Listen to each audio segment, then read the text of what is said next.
नमस्कार, आप सभी का स्वागत है आज के इस क्लास में। यहाँ पर आज हम बात करने वाले हैं ओमान और इंडिया के रिलेशंस के बारे में।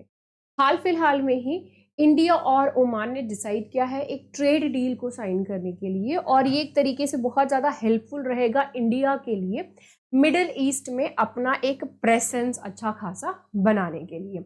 इंडिया के लिए ओमान क्यों इतना ज़्यादा ज़रूरी है, एंड स्पेशली ये जो पर्टिकुलर एरिया है जहाँ पर ओमान है, वो लोकेशन इतना ज़्यादा इम्पोर्टेंट क्यों है इंडिया के लिए स्ट्रेटेजिकली, या फिर ये इकोनॉमी के यानी कि पैसे के बेसिस से, मतलब कि ट्रेड के बेसिस से, किस बेसिस से बहुत ज़्यादा इंपॉर्टेंट है, ये चीज़ें आज आपको इस क्लास में जानने को मिलेंगे। तो चलिए स्टार्ट करते हैं इस इंफॉर्मेशन से रिलेटेड। तो यहाँ पर ये मतलब पहले ट्रेड डील की बात कर लेते हैं, उसके बाद फिर हम फर्दर आगे बात करेंगे इंडिया और ओमान के रिलेशन के बारे में। तो इंडिया और ओमान का ट्रेड डील, अगर हम ट्रेड की बात करें तो वो लगभग $13 बिलियन के लगभग है। ठीक है इससे थोड़ा सा कम है, ट्रेड $13 बिलियन से थोड़ा सा कम है, तो लगभग लगभग उतना है। सॉरी, इनके अगर हम रिलेशन की बात करें तो बहुत ज़्यादा ज़रूरी है, एंड स्पेशली इंडिया अपना एक प्रेजेंस बनाना चाहता है यहाँ पे।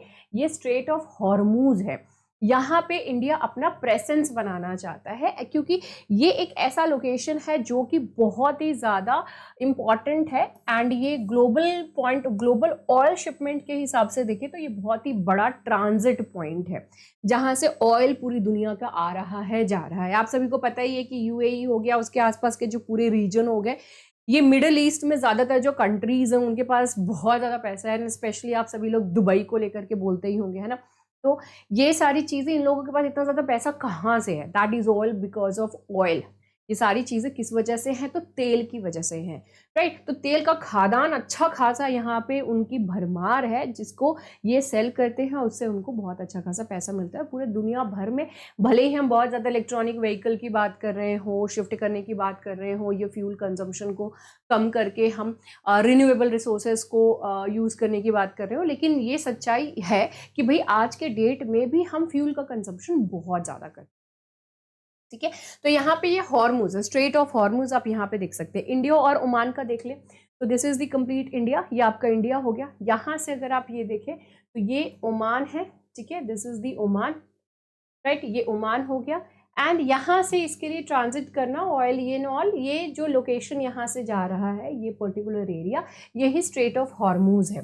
स्ट्रेट क्या होता है? स्ट्रेट वो एरिया है, वो पर्टिकुलर एक मतलब एक तरीके से आप वाटर बॉडी बोल दीजिए, जो कि एक वाटर बॉडी को, मतलब स्ट्रेट वो चीज है जो कि एक वाटर बॉडी को दूसरे वाटर बॉडी से जोड़ता है। तो यहाँ पे गल्फ ऑफ ओमान है, यहाँ पे पर्शियन गल्फ है, तो इन दोनों के बीच में ये जो पर्टिकुलर लोकेशन है वो स्ट्रेट ऑफ हॉर्मूज है, जो एक वाटर बॉडी को दूसरे वाटर बॉडी से जोड़ रहा है। This is what is the straight of Hormuz.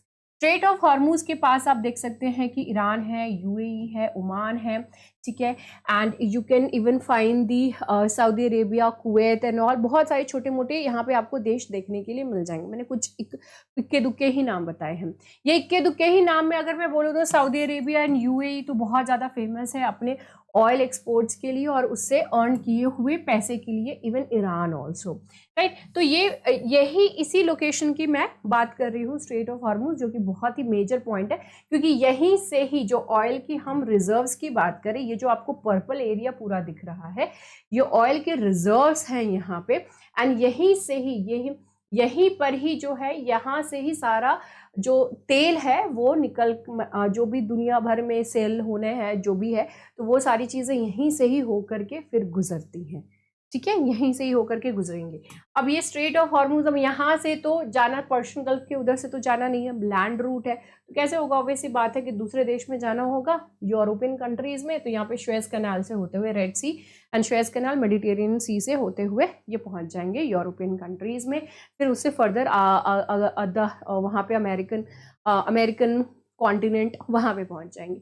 इसके अलावा यहाँ पे ये इधर से होते हुए जो दूसरे देश हैं उधर पहुँच जाएंगे, श्रीलंका के इधर से होते हुए ये दूसरे कंट्रीज में पहुँच जाएंगे। इंडिया में जाना होगा तो इंडिया में चले जाएंगे, ठीक है। तो इस तरीके से है, तो इसका मतलब ये अच्छा खासा यहाँ पे तेल के रिजर्व की वजह से they are really very rich. अब यहाँ पर बात आती है, ये जो ट्रेड डील है ये अप्रूवल तो हो गया है, लेकिन ये ट्रेड डील साइन होगी जो आने वाली सरकार बनने वाली है उसके साथ ये ट्रेड डील साइन होगी, ना कि अभी जो प्रेजेंट सरकार है। ठीक है, तो हालांकि ट्रेड डील का पूरी बातचीत हो चुकी है, इट जस्ट दैट कि it is a matter of sine only, तो वही करना है। तो अभी इलेक्शंस हो रहे हैं, इलेक्शंस होने के बाद जो नया आएगा सरकार, जिसकी भी सरकार होगी, ठीक है, तो वो यहाँ पे इस ट्रेड डील पे साइन करेंगे। ठीक है, अब ये ट्रेड डील होने के बाद ओमान में अच्छा अपना प्रेजेंस हो गया, अपना वहाँ पे हम ट्रेड बढ़ाने की कोशिश करेंगे। लेटर ऑन ऑब्वियस सी बात है कि ओमान चाहेगा कि इंडिया के साथ ट्रेड बढ़े और हम चाहेंगे ओमान के साथ ट्रेड बढ़े, तो दोनों तरफ अच्छा खासा इंपोर्ट एक्सपोर्ट, कोई भी चाहेगा कि एक्सपोर्ट ही करे, ऑब्वियस सी बात है, कोई भी कंट्री चाहेगा। तो इस चीज की वजह से जीसीसी यानी कि गल्फ कोऑपरेशन काउंसिल, ये मेन जो नज़र है वो इस चीज़ के ऊपर है, क्योंकि हम इस तरीके से क्या कर रहे हैं कि एक तरीके से जो जीसीसी है उसके मेंबर नेशंस के साथ हम एक अच्छा रिलेशन बनाने की कोशिश कर रहे हैं, ताकि हम मिडल ईस्टर्न एरिया में एक अच्छा खासा अपनी प्रेजेंस बना सके, एक अपनी पकड़ बना सके, अपनी इन्फ्लुएंस बना सके, क्यों यही तो जियोपॉलिटिकल लेवल पे फर्दर आगे आपको हेल्प करेगा। ठीक है, अभी यूनाइटेड नेशंस की सिक्योरिटी काउंसिल का सीट हो गया वहां पे, या फिर आप कहीं पे भी कभी कोई बयान देते हो, कुछ भी करते हो, तो यही लोग होंगे जो आपको फर्दर सपोर्ट करेंगे कि हाँ हाँ India, you do it, we are with you. ठीक है, आप करो ये काम, हम आपके साथ हैं। तो ट्रेड के थ्रू रिलेशंस को स्ट्रॉन्ग करने की कोशिश हो रही है with the Oman, and Oman के थ्रू और भी जो जीसीसी की जितनी भी कंट्रीज हैं उन सभी के साथ यहाँ पर अच्छा खासा दोस्ती बनाने की कोशिश कर रहे हैं। ठीक है, गल्फ में जीसीसी में कौन कौन सी कंट्रीज है उनके बारे में हम यहाँ पे जान लेते हैं। जीसीसी एक पॉलिटिकल एंड इकोनॉमिक अलायंस है जिसमें कि 6 कंट्रीज हैं, Bahrain, Kuwait, Oman, Qatar, Saudi Arabia and UAE, United Arab Emirates. ठीक है, तो जो भी एग्जाम पर्सपेक्टिव से देख रहे हैं तो वो ये 6 कंट्रीज को अपने ध्यान में रखें कि ये 6 कंट्रीज इसका पार्ट है। इसको 1981 में एस्टैब्लिश किया गया था। इसका मेन पर्पस क्या है, जीसीसी का भी हम सब इकोनॉमिकली साथ में थ्राइव करें, साथ में जो है हम आगे बढ़े, सिक्योरिटी के ऊपर हम ध्यान देंगे, अपनी कल्चरल पर्सपेक्टिव उस चीज़ को भी हम बढ़ावा देंगे, एंड सोशल कोऑपरेशन एक दूसरे के साथ हम यहाँ पर रखेंगे। हर साल ये अपनी एक समिट कंडक्ट करते हैं, हर साल एक समिट होती है। जितने भी करंट मेंबर्स हैं वो सभी के सभी मोनार्कीज ही हैं, डिफरेंट टाइप की मोनार्कीज हैं, but yes yet they are monarchy. जैसे कि 3 कॉन्स्टिट्यूशनल मोनार्कीज हैं जहाँ पे कॉन्स्टिट्यूशन है बट मोनार्की है, जैसे कि Qatar, Kuwait and Bahrain. Monarchy आप सभी समझ ही रहे होंगे, राजा महाराजा होंगे। ठीक है, 2 एब्सोल्यूट मोनार्कीज हैं, सऊदी अरेबिया एंड ओमान, मतलब वहां पे पूरी की पूरी जो एब्सोल्यूट पावर है वो मोनार्क्स के पास ही है। एक फेडरल मोनार्की है जो कि है यूनाइटेड अरब एमिरेट्स। ठीक है, यूएई वो फेडरल है। अभी आपको ये सिर्फ एक ओमान की वजह से कितनी सारी इंफॉर्मेशन आपको यहीं पे ही एक एक करके मिल रही है। नाउ अब ये जीसीसी के बारे में, अब ये what is Persian gulf region and why it is so significant. अब ये इतना ज्यादा हमारे लिए इंपॉर्टेंट क्यों है कि हम, ठीक है, चाह तो रहे हैं कि ओमान के थ्रू बाकी कंट्रीज के साथ भी अच्छा खासा रिलेशन हमारा बन जाए, but what is the reason behind that, क्यों हम चाह रहे हैं इस तरीके की चीज करना। तो सबसे पहला जो मेन रीजन है क्रूड ऑयल, ठीक है, और नेचुरल गैस। हमारा बहुत ज्यादा डिपेंडेंसी है इनके ऊपर, ये सारी कंट्रीज के ऊपर हमारी अच्छी खासी डिपेंडेंसी है। We need them for crude oil and natural gas, and यही रीजन है जिसकी वजह से, ये वन ऑफ द रीजन है जिसकी वजह से हम इनके साथ एक अच्छा रिलेशन बना करके रखना चाहते हैं। दूसरा है अप्रोक्सीमेटली 2/3 2/3 वर्ल्ड के जो ऑयल रिजर्व्स हैं वो यहीं पे ही हैं। 2/3, आप समझ रहे हो कितना ज्यादा, आप इस तरीके से समझो। ठीक है, 1 2 3, तो ये 2/3 रिजर्व्स आपको यहीं पे ही मिलेंगे। और 1/3 of the world's estimated proven natural gas reserves, natural gas reserves अभी तक जितने पता है उसमें से 1/3 यहाँ पे, मतलब पूरे दुनिया में 3 पार्ट्स में नेचुरल गैस रिजर्व्स को हम डिवाइड कर दे तो एक पूरा पार्ट यहाँ पर आपको मिलेगा। ठीक है, इस वजह से हमको नेचुरल गैस का अच्छा खासा यहाँ से सोर्स मिल सकता है, एंड ऑयल का अच्छा खासा, क्रूड ऑयल का यहाँ पे सोर्स मिल सकता है। इसके अलावा जियोपॉलिटिकल सिग्निफिकेंस के तौर पे भी ये हमारे लिए बहुत ज़्यादा इंपॉर्टेंट है। आई टोल्ड यू ना, ग्लोबल लेवल पे बहुत ज़्यादा एक इन्फ्लुएंस क्रिएट करने में हमारे लिए बहुत ज़्यादा हेल्पफुल रहेगा कि भाई यूएस पावरफुल कंट्री क्यों बोलते हैं भैया, क्यों इतना ज़्यादा पावरफुल क्यों है? क्योंकि उसका इन्फ्लुएंस है, बहुत इन्फ्लुएंशियल है, इस वजह से उसको पावर बोलते हैं। What else? ठीक है, अगर उसके पास हथियार है तो क्या और कंट्रीज नहीं है जिसके पास हथियार है? उसके पास न्यूक्लियर बॉम्ब है तो और कंट्रीज नहीं है जिसके पास न्यूक्लियर बॉम्ब है, atomic bomb, what ever you have थोड़ा सा ज्यादा एडवांस लेवल का होगा बट थोड़ा सा कम ही लेवल का, लेकिन और लोगों के पास भी तो है ना, और कंट्रीज के पास। The main thing is the support with you. ठीक है, कितना सपोर्ट, तो लोग उसकी बात मानते हैं, उसकी इन्फ्लुएंस है, यही रीजन जिसकी वजह से वो बहुत बड़ा पावरफुल कंट्री माना जा रहा है। ठीक है, अब यहाँ पे उसके अलावा और भी रीजन है बट ये one of the most important factor है, तो ये हमारे लिए बहुत ज्यादा इंपॉर्टेंट हो जाएगा, बहुत ज्यादा अच्छा हो जाएगा हमारे फेवर में अगर ये हमारे फेवर में रहते हैं।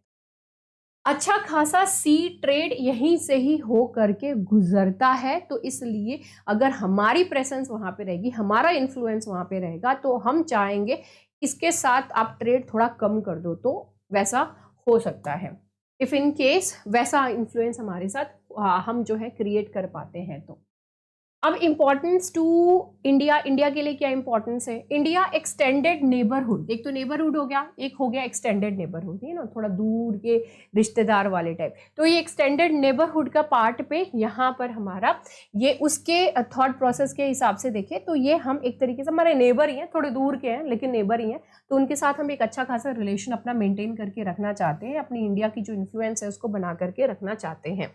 एंड बाकी सारी चीज़ें तो मैंने आपको बता ही दी कि यहाँ पे जीसीसी में 42% of its overall oil imports, 42% GCC का जो पूरा 42% जीसीसी की जितनी भी जीसीसी से इतना इंपोर्ट लेते हैं, मतलब उनकी कंट्रीज से हम इतना इंपोर्ट लेते हैं। इसके अलावा 5 में से 3 of the top 5 oil suppliers to the India are gulf states only. 5 में से 3, टोटल 5 में से 3 ऑयल सप्लायर्स हैं जो कि गल्फ स्टेट्स के लिए बहुत ही ज़्यादा इंपॉर्टेंट है। ठीक है, मतलब इंडिया के साथ उनका अच्छा खासा डील चल रहा है ऑयल सप्लाई के तौर पे। 5 में से 3 हम वहीं से ही मंगा रहे हैं, तो इसलिए ये हमारे लिए इंपॉर्टेंट हो गया। इंडिया फर्दर अगर यहाँ पे बात करें तो 7.6 million Indian, approximately 7.6 million Indians वहाँ पे रह रहे हैं, तो हमारे लिए भी बहुत ज़्यादा ज़रूरी है कि हम वहाँ की इंडियंस की सेफ्टी को मेंटेन करके रखने के लिए प्लस अपना इन्फ्लुएंस डायस्पोरा, कल ही मैंने आपको बताया था कि रॉ डायस्पोरा भी, इन्फ्लुएंशियल डायस्पोरा भी बिल्डअप करने में काफ़ी ज़्यादा हेल्प करता है।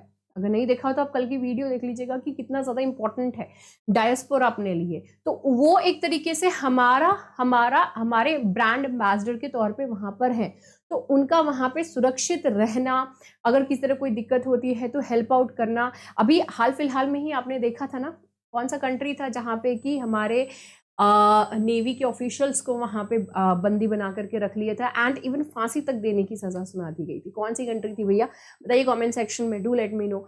बट इंडिया की इन्फ्लुएंस की वजह से ही वो छूट सके, तो ये बहुत बड़ी बात थी, ये बहुत बड़ी बात थी। तो ये भी एक बहुत बड़ा फैक्टर यहाँ पे आता है। अब एग्जाम पर्सपेक्टिव से भी थोड़ी सी चीज़ें हम यहाँ पे बता देते हैं कि भैया हम ओमान और इंडिया के बीच में मिलिट्री एक्सरसाइजेस भी कुछ होती हैं, जैसे कि आर्मी एक्सरसाइज को बोलते हैं अल नजह, एयरफोर्स जो एक्सरसाइज होती है उसको ईस्टर्न ब्रिज कहते हैं, नेवल एक्सरसाइज को हम नसीम अल बहर बोलते हैं, नसीम अल बहर बोलते हैं, राइट। ये हमारा उनके साथ एक मिलिट्री एक्सरसाइज होता है जिसमें कि हम टैक्टिक्स प्रैक्टिस करते हैं एक दूसरे के साथ, right.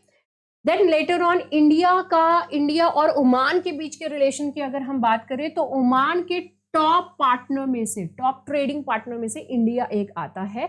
India second largest market है ओमान के क्रूड ऑयल के लिए, सेकेंड लार्जेस्ट, मतलब दूसरा सबसे ज्यादा, दूसरी कंट्री जिसको सबसे ज्यादा ये ऑयल एक्सपोर्ट करते हैं क्रूड ऑयल, तो वो इंडिया ही है। ये 2022 का बात है, चाइना के बाद। China is everywhere, you can understand ना कि इंडिया के लिए इन्फ्लुएंस बनाना कितना ज्यादा इंपॉर्टेंट है। इंडिया 4th लार्जेस्ट मार्केट है ओमान के लिए for non oil exports. UAE, US और सऊदी अरेबिया के बाद इंडिया 4थे नंबर पे आता है। सेकेंड लार्जेस्ट बनता है ये इंपोर्ट के लिए, इंपोर्ट करता है यूएई के बाद, सबसे ज्यादा इंपोर्ट जहां से करता है ये इंडिया से करता है। ओमान। तो आप समझ सकते हैं कि दोनों तरफ एक अच्छा खासा लेन देन चल रहा है। इंडियन कंपनीज ने, बहुत सारी इंडियन कंपनीज ने ओमान में इन्वेस्ट करके भी रखे हुए हैं डिफरेंट डिफरेंट सेक्टर्स में, जैसे कि सीमेंट हो गया, आयरन एंड स्टील हो गया, फर्टिलाइजर्स हो गए, टेक्सटाइल हो गए। तो इन सभी में उन्होंने इन्वेस्टमेंट लगा रखा है, राइट। तो इससे भी एक इन्फ्लुएंस है कि भैया अगर हम सभी लोग अपना हाथ पीछे कर ले तो आपके लिए बड़ा दिक्कत क्रिएट हो जाएगा। तो इट इज बेटर कि मिलजुल करके आगे बढ़े। ओके, तो इंडिया और ओमान का रिलेशन एक दूसरे के साथ बहुत ही ज्यादा मेल जोल वाला और अच्छा वाला रिलेशन है। एंड इसी चीज के थ्रू इंडिया चाह रहा है कि भाई हम और भी ज्यादा इन्फ्लुएंस अच्छा खासा बना करके चलें, ओके, सो दैट हम मिडल ईस्ट में अपनी एक पैठ बना सके थ्रू ओमान। एंड फिर बाकी कंट्रीज के साथ भी हमारा रिलेशन अच्छा चल रहा है, Saudi Arabia and all, right. We are trying कि और ज्यादा स्ट्रांग होता जाए अपना relation, right. So if you people are interested to clear the UPSC exam, Karol Bagh में ज्वाइन कर सकते हैं इंग्लिश मीडियम स्टूडेंट्स। तो उनके लिए this is the number from where you can get the details. Hindi माध्यम के स्टूडेंट्स के लिए मुखर्जी नगर, तो मुखर्जी नगर में भी हमारा लर्निंग सेंटर है, ऑफलाइन लर्निंग सेंटर, आप वहाँ ज्वाइन कर सकते हो। ये डिटेल है। अगर मतलब these are the numbers from where, ये नंबर्स हैं जहाँ से आप कॉल करके डिटेल्स ले सकते हो। प्रयागराज सिविल लाइंस, प्रयागराज में भी हमारा लर्निंग सेंटर है, तो अगर आप वहाँ पे भी जाकर के अपने पढ़ाई करना चाहते हो तो वहाँ पे भी यू कैन गो डेफिनेटली। किसी भी तरीके की कोई भी डाउट है तो यू कैन बेझिझक आस्क ऑन दीज नंबर्स, वो आपको क्लियर कट सारी चीजें जरूर समझाए, राइट। तो this was all about Oman and India का ट्रेड रिलेशन। जब किसी से हम ट्रेड साइन करते हैं, ट्रेड डील साइन करते हैं, it's just not about that trade, उसके पीछे भी बहुत सारी चीज, right. So this is it for today's class. I hope that you people enjoyed. See you in the next video. Bye bye, take care and have a great time.